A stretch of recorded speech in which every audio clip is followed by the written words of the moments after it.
Костадинова, спомнавте 44% и јас не сватив што ви значеше тоа.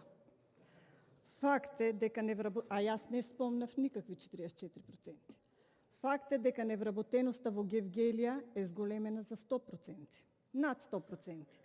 Факт е дека капитални проекти нема никакви започнени од вашите ветувања во програмата Можеме и Живот за сите, а е најново во Гевгелија е што на 27.1.2021 во регистарот на издадени дозволи за складирање и третман на отпад, метал, хартија, дрво, гума и друго при Министерство за животна средина, на правното лице, Друштво за трговија, услуги и обработка на отпад и производство на енергија, Vastel Solution до Скопје, му е дадена дозвола за складирање на отпад за период од 24.11.2020 до 2025.